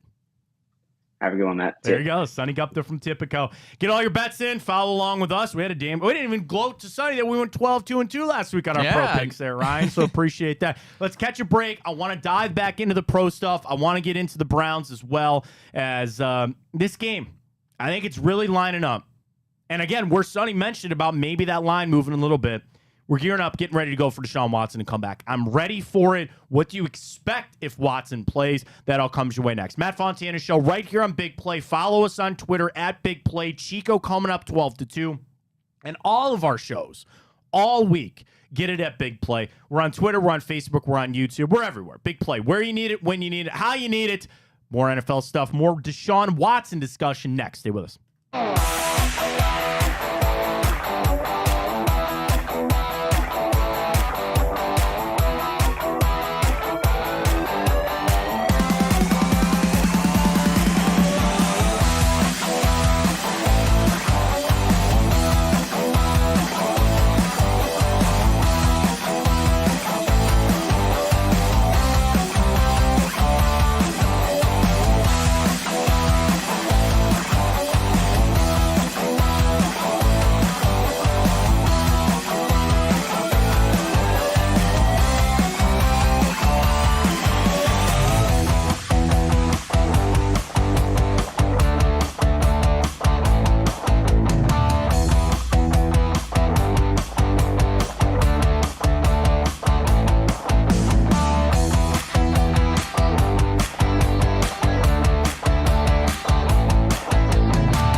back here on the Matt Fontana Show, getting ready for Sunday. Browns, Cardinals. Obviously, Cardinals on the West Coast, so we've got no news out there yet on who they're going to start or where we're leaning, how things are going to go. But we do focus in on the Cleveland Browns and where we sit. Who do you think Deshaun Watson should get the start Sunday? Right now, to our Twitter question, quick update on that. 63-37 people say yes. Jeff tweets, if he can go, yes. Every week for the rest of the season is going to be if he gets re-injured or not. Can't sit and wait. Lori tweets, if he can play, yes. Jeremy tweets, let's get him ramped back up. I brought Jeremy's tweet up last because that is exactly kind of how I feel about it. That there will be this ramp-up period, and I'm not necessarily just quite looking at the Cardinals as some, like, dog rollover team, right? But you should be able to ease Deshaun Watson back into this game. I look at this game for the Browns for a couple of reasons. Number one, they have not started out games well. And I think that's relative, again, when you have P.J. Walker. When you have your starter out there, I think it's different. What I don't want the Browns to do Sunday is have to do like this comeback in the third quarter or fight. Start out slow. Start out with some nice, easy passes for Watson and just work your way down the field and kick a field goal to start. I want the ball. And that goes against usually how I feel, where usually I love to defer. You get the ball. You get it in Watson's hands. You get it out quick. Make this something where you're getting out. Screens, short stuff, and get Watson back in the flow of the game. And you're going to rest on this defense to say, I'm putting so much on this, that you get to 17 points, I'm going to feel good about the Browns winning this game. You don't have to do it all in one drive. 7-7-3. That's it. At some point, just get down there and get me some points. And as long as I think, again, you can control this game, Ryan, I feel real good about where the Browns are at, especially even with Deshaun Watson. Even with Deshaun Watson being limited, if he plays, I feel real good about it. I do. Yeah, and I'm not saying the Browns should be, whether that label has escaped them at this point or not, but a Super Bowl contender. And a Super Bowl contender is not losing to a team that's probably most likely going to get the first overall pick in the NFL draft. There's just no world where that should ever happen, especially if we get Deshaun Watson out there on the field. All right, let's get to ESPN, our NFL Week 9 picks and storylines to watch. We know 8, and again, we go back to what Sonny said. That line might move when they officially announce Watson. It is at 8 right now. Jake Trotter, storyline to watch. The Browns and the Cardinals enter this game with massive uncertainty at quarterback. Clayton Tune likely making his debut, though Kyler Murray is healthy and could be ready. And we know Deshaun Watson versus P.J. Walker. Josh Weinfuss, who covers the Cardinals, his bold prediction is that if Tune gets his start, he will throw for less than 150 yards. Is that really bold, Josh? I don't know. Browns defense, as we know, top-rated defense, allowing just 163 passing yards per game, and that'll give Tune, dude. You're getting your start, and there's Myles Garrett over there against an offensive line. The tackles are their 2 worst offensive linemen. I'd be a little worried about that. Stat to know, the Browns offense has averaged 155 rushing yards in their past 3 outings since the bye. That is the most in the NFL. Arizona allowing $130. That is the 8th worst in the NFL. I saw this stat. Do you know the Cardinals are riding a 6-game win streak against the Cleveland Browns? Did you know that? I mean, that goes back a long time, but 6 straight wins for the Arizona Cardinals. Yeah, that goes back to, I got to imagine, Carson Palmer. Oh, yeah, probably even before that. Yeah. Probably even before that. The matchup, the X factor in this game from Matt Bowen, Myles Garrett. He will see both DJ Humphries and Paris Johnson, and he owns a pass rush win rate that is at a 31.3%. That is second best in the NFL. Fantasy, Amari Cooper facing a Cardinals defense that gives up the 11th most fantasy points per game against receivers. So that actually would probably bode well back to the Cleveland Browns passing game with Deshaun Watson. Again, we talked about the betting. Cardinals are 1-4 against the spread in their last 5 after starting the season 3-0. The picks across the board, Browns, including the FPI prediction, is at 63% on the side of the Cleveland Browns to get it done there. I mean, this should be a 2-touchdown game. Let me take that back. This should be a double-digit game for the Cleveland Browns. And that goes back to the 8, which I think is fair. The question is, I don't see many people across the board, Ryan, making their picks for Arizona. I don't see a lot of people having them getting past 14 points. Yeah, and rightfully so, I feel like. I think that's going to be a big key. Injury front, I'm a little worried about the Greg Newsome injury, but you feel better with MJ Emerson and Denzel Ward. The fact that they're healthy, that you have your 2 starting corners out there, that you kind of mix it up. I think that's an injury where I assume Newsome is not going to play in this game. Again, we talk a little bit about rest and trying to help. I'd like Greg Newsome to sit out of this game, and I frankly think he will. Yeah, I think he will too. When you look at it, is he going to be the difference maker in this game? Well, maybe he would be the way things have been shaped, but he shouldn't be ultimately. And especially a groin injury, that's not something you really want to mess around with. So I'd be okay with him sitting this one out. Then the other thing, the other injuries, I feel good about Zadarius Smith playing, and I think DeJuan Jones, who popped up with that shoulder injury on the week, he should be good to go. So really the Browns are in a semi-pretty good position. The other one that we didn't talk a lot about, apparently Marquise Goodwin's been out with an illness. Obviously, it's going around right now. We talked to Sonny about Patrick Mahomes traveling over to Germany. He's battling an illness. So, yeah, I mean, it's one to bring up. It's a note to bring up. But I don't feel like that has ever kind of worked out the way that it is. Brown's injury report is pretty full, to be honest with you. But it's a lot of guys that were, okay, so David Bell missed 2 days of practice. We'll see. Garrett got a rest day. DeJuan Jones with his shoulder was back limited. Cam Mitchell talked about Greg Newsome being out. Really, as I look at it, Walker's got... Dude, there's so many things. Oh, Alex Wright's got a knee injury. He might not play. So Jed Wills missed a day of practice. Deshaun Watson, we know, limited. Anthony Walker, limited. Sione Takitaki, limited. Zadarius Smith, limited. David Njoku, limited. Greg Newsome didn't practice. Cam Mitchell was a full participant. DeJuan Jones, limited. Myles Garrett got his day off. Michael Ford, the corner, was limited. Jerome Ford was limited. Tony Fields was full with a shoulder. Grant Delpit limited with an ankle and a shoulder. Amari Cooper got his rest day. He's got an ankle. And David Bell didn't practice with his knee. It's a lot of injuries. But of all those guys, I feel like Bell, Newsome, and then probably Alex Wright won't play. Yeah, I'd agree. Those aren't big, massive things over there on that side. And the Cardinals are battling a few of their own as well. It's a must-win game for the Browns. I've said that. And more importantly, I think, is watching of what Deshaun Watson will do. I'm operating that he's going to start. I don't expect a lot, but I just need to see him out there. The win is the most important. Make no mistake on that. But second is at least getting Watson out there back in the flow. At least getting him into this game, getting him back out there against Arizona. I think there's a lot to be said about this win for the Browns. Find a way to get a team win.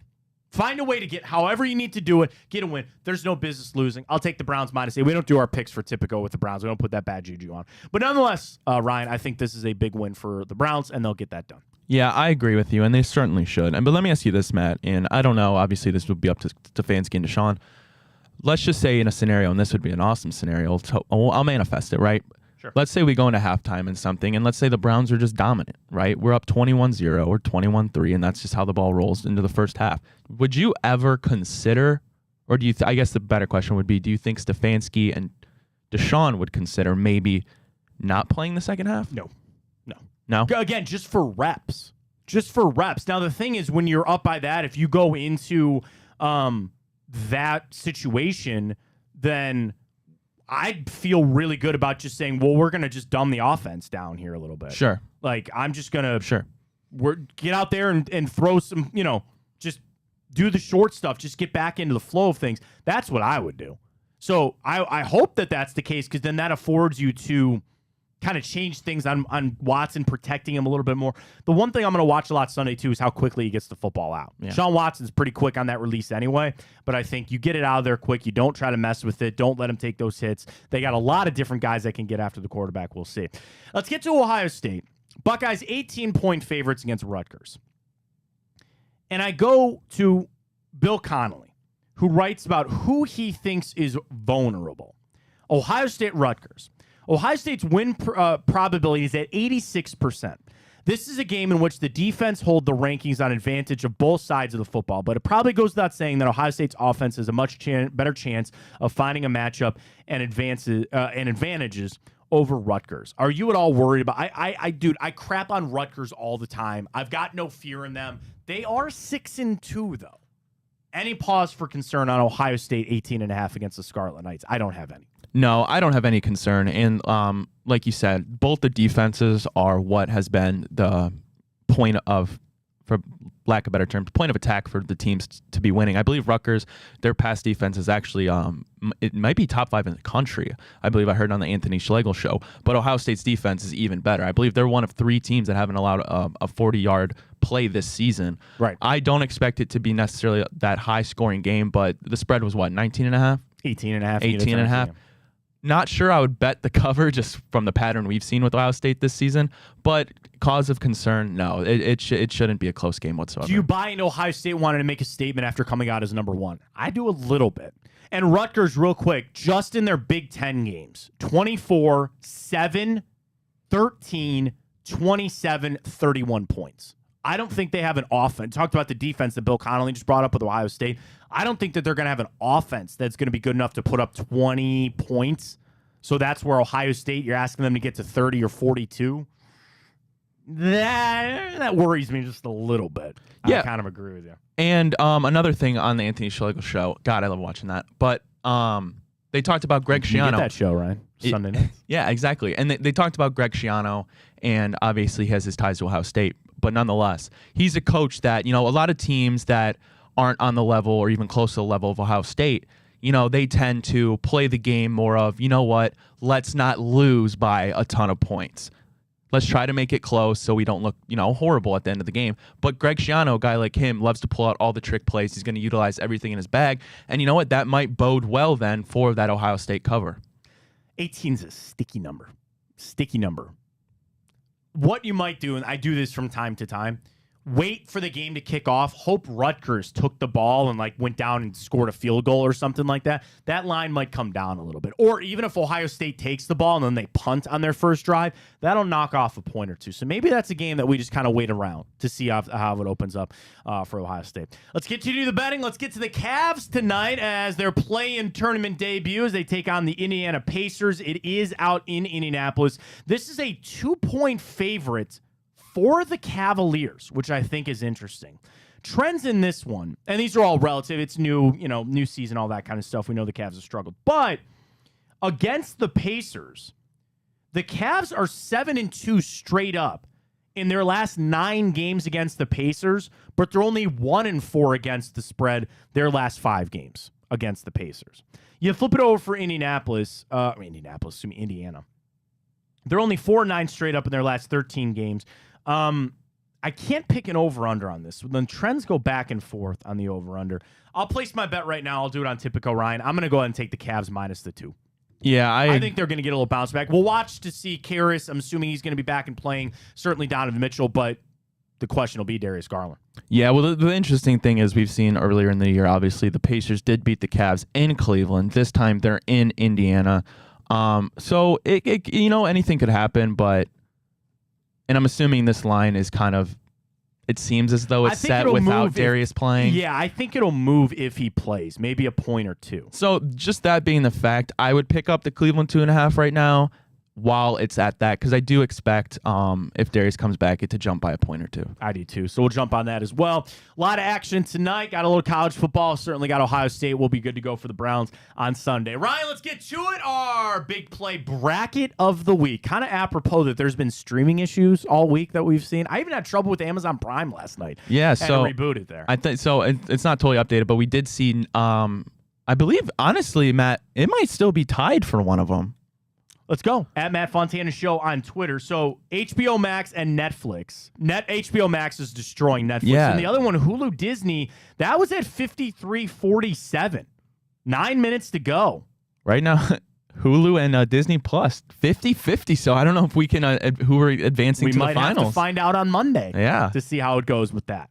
So vote on that. I'm excited for next week's bracket. We'll already tell everybody, remind everybody, your favorite music video of all time, because we got into Thriller this week in Time Up, so we'll see. Now, the question is Hulu. Let's take Hulu wins. Hulu or Disney, or I'm sorry, HBO Max. I think we've said this both. We both like HBO Max, yeah. We both really like HBO Max. Yeah. That's kind of where it is. So we'll see how that plays out. Drop us a follow at Matt Fontana Show right there. You can follow it and also retweet it, as always, at Big Play. It's there, everything that you need, folks. So on Fridays, you have us, you have the Big Play, you have Chico from 12 to 2, but the easiest thing is to follow Big Play. And then really, Sunday, it kicks us off. Bobby Carpenter, Anthony Schlegel, Sunday nights. Monday is one of our busiest days here. Yeah, it is. We have Reflog. We have Come Get Some with Greg and Blake Williams. Then, do we not have, when's Hanford's show? I believe normally? Hanford's show is Monday night as well. There you go. Jam-packed Tuesdays, Mondays. We're into, and again, next Monday, I think, is Booby's show for next week, too. Yep. Wow. Big plays everywhere, folks. We got it all for you. Follow Big Play, of course, Josh Maria Cribbs with The Return. That's on Tuesday nights. You got Drennan on Wednesdays with Bonus Time. You'll see some of our shows on Bally's, which is always great. Just follow at Big Play. We're up on Twitter. We're up on Facebook. We're up on YouTube with everything. And, of course, our show 9 to 11 every day. Chico 12 to 2. Follow us on our individual accounts or at Big Play. Of course, bigplay.com is everything that you need. I feel real good about the Browns on Sunday. I feel real good. And I think part of the reason that I feel good, famous last words, I think we have come out the other side of this Deshaun Watson shoulder stuff. It's been a month and a half of hell. The back and forth, is he going to play? Where's he at? How bad is the shoulder? I truly do feel like we're out the other side. And him playing, I don't want to say is the final step, because we know that he could go out there and get hurt. But when, and I'm going to stay positive on the win, Deshaun Watson suits up on Sunday. Ryan, I'm going to go ahead and put this behind. I hope he gets through the game. He plays all right. His stat line doesn't even really matter to me. Him getting on the field is what matters to me. He plays well. We can just move forward on this whole thing. And I'm going to feel so good. I'm going to feel so good if we can get to that point. I hope for a long, happy victory Monday come after this weekend. That'll be it. And then we have Baltimore, which is going to be a massive game. You still have some big games left. But Sunday, the win is the most important, but second is Deshaun Watson. And I feel like he's going to play. I feel like that's going to be where we're at. And we can finally put this saga behind us and really enter a key stretch of football for the Cleveland Browns moving forward. Really, we've said it. You've got no business losing to the Arizona Cardinals. They're going to come in here with everything that they got. They're going to try to run the football. I think it'll be Clayton Tune. Do you think that they'll announce their starter by the end of today? I fully expect the Browns to announce Deshaun Watson as the starter later this afternoon. I expect that. Yeah, I think Deshaun Watson will be announced before we hear who's going to be at the helm for the Cardinals. And then that could honestly come down to literally an hour before kickoff. I wonder if the Cardinals will continue to try to play that game, though. You know what I mean? Like, They love it's only beneficial to them. I guess, man, a year off of ACL, they're going to run a guy out there after 3 practices? Huh. I don't buy it. I think you got Clayton Tune, Deshaun Watson, and if that's your matchup, go get it done, Browns. Matt, especially back at home. Do we dare give score predictions? 27-14 Browns. I'm going to go 24-9 Browns. Okay. A lot of field goals? A lot of field goals there. I mean, the thing is, if Clayton Tune's getting the start, they shouldn't put up more than a couple of touchdowns. And I'm not saying that there won't be like a late garbage. Like, this defense should be salivating. This defense should be prepared. And I know they've had to get ready for Driscoll and they've had to get ready for Kyler Murray, but if it's Clayton Tune, that they should be salivating at the opportunity to get after and make it really hard. You want to know what makes a rookie quarterback scared? Pass rush and getting in his face and making things really, really hard for him. And that's what the Browns should be able to do better than anything come Sunday. I'm feeling Ohio State win. I'm feeling a Browns win. That's all good. I bet against the Ravens, and I bet against the Bengals. That would be a nice little weekend to cap things off there for the Cleveland Browns, but we'll see. Folks, enjoy the hell out of it. It's supposed to be pretty nice this weekend. Sit on down, watch some football, get those bets in with Tipico using that code BIGPLAY150, and we will be back on Monday to recap everything for you. Don't forget, Chico coming up 12 to 2. He'll continue the Football Friday vibes into the weekend, into the afternoon, and we'll get geared up. Everything that you need at bigplay.com. Appreciate the hell out of the support all week, every single day. We love you. We thank you for joining us even just for a minute right here on Big Play. Love it on a Friday. For Ryan Tyler, I am Matt Fontana, and as always, take it easy.